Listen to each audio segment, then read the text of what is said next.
Europe 1. Le grand direct des médias, Jean-Marc Morandini. Et le fait média du jour, c'est donc ce sondage qui fait énormément parler ce matin puisqu'il recense les 25 personnalités les plus détestées des Français. Sport, politique, cinéma ou encore télévision, personne n'est épargné. Et on va tout vous dire ce matin. Bastien Millot, notre expert en communication et médias, s'est plongé dedans. Bonjour Bastien. Bonjour Jean-Marc. Alors tout d'abord, les résultats de ce sondage. Oui, alors on le sait, la fin de l'année approche et évidemment son lot de rétrospectives et de sondages. Alors on connaît les enquêtes traditionnelles, quel est l'événement qui vous a le plus marqué ou la personnalité de l'année. Europe 1.fr avait récemment consacré le pape François. Là on est sur un sondage beaucoup moins consensuel, celui de la personnalité détestée par les Français, un top 25 que l'on peut retrouver sur le site de Voici. Alors comme pour tout sondage, il faut un peu se pencher sur qui l'a commandé et par qui il a été fait, donc c'est bien Voici qui l'a commandé. Et il a été réalisé par un institut tout à fait sérieux, Harris Interactive, avec une méthode de sondage en ligne sur un échantillon de 1000 individus représentatifs de toute la France. Donc sur le papier, Jean-Marc, c'est tout à fait correct. La question est vraiment de savoir si les personnes sondées avaient un choix ouvert ou s'ils votaient sur une liste fermée avec des noms suggérés. Et vous allez voir qu'on va peut-être trouver la réponse au cours de cette chronique, car évidemment, quand on donne une liste aux personnes sondées, ça change tout. Alors, qui on trouve sur le podium de ces personnalités détestées? Ne perdons pas de temps, 3 personnalités sulfureuses sont en tête. D'abord la meilleure amie de Julie, Nabila. Ensuite la deuxième meilleure amie de Julie, Zaya. Et enfin quelqu'un avec qui Julie ne partira pas en vacances, Franck Ribéry. Donc, ils sont tous là.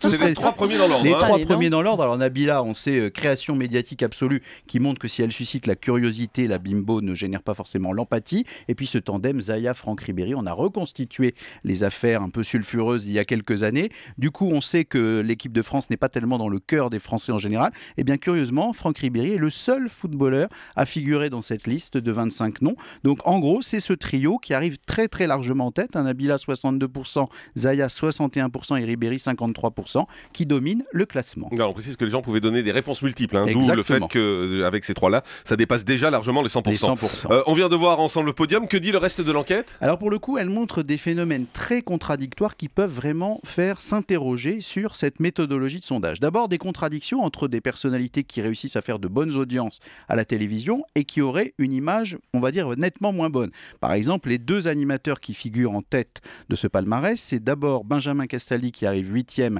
avec 31% et Arthur qui arrive 9e avec 29%. 2 personnalités de la chaîne leader TF1 qui réalisent de bonnes audiences sur les émissions qu'ils présentent, qui n'apparaissent pas dans d'autres classements comme étant particulièrement détestés et qui figurent dans les 10 premiers de ce palmarès. Ensuite, on trouve des contradictions entre l'influence médiatique de personnalités et leur image. Par exemple, du côté de Canal+, vous avez 3 personnalités qui travaillent dans le groupe Canal+, qui figurent dans cette enquête. Roselyne Bachelot en 11e position, Enora Malagré en 15e position et Audrey Pulvar qui recueille 19% et qui figure en 16e position.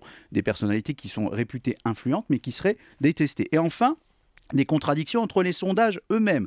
Il y a une semaine, le Parisien donnait un sondage qui disait que Laurent Ruquier était très populaire et qu'il était par exemple apprécié de près de 80% des 18-34 ans. Et bien là, curieusement, il figure dans cette enquête à la 18e place. Alors c'est pareil dans le côté politique, dans une ambiance un peu défouloir. Les 2 couples présidentiels, l'actuel et l'ancien, figurent dans le classement. Hollande est 4e, sa compagne Valérie Trierweiler 5e, Sarkozy est 6e et Carla Bruni 11e.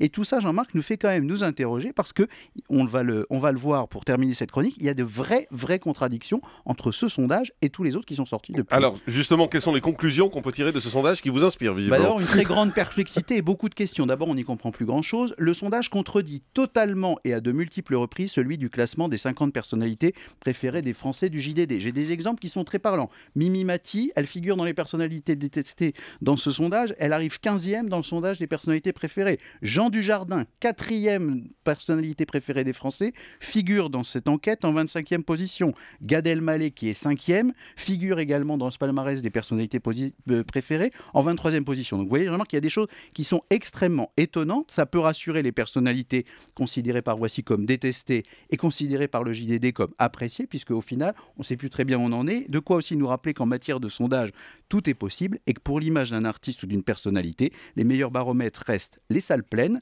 les audiences, et puis pour les politiques, les élections. À bon entendeur, salut. Merci beaucoup Bastien Millot. Et quand même une bonne nouvelle, c'est l'entrée en 15e position d'Enora Malagré. Comme quoi il y a des fois où le vide et la vulgarité, ça se remarque du côté des Français. Merci Bastien. Le grand direct des médias, Jean-Marc Morandini.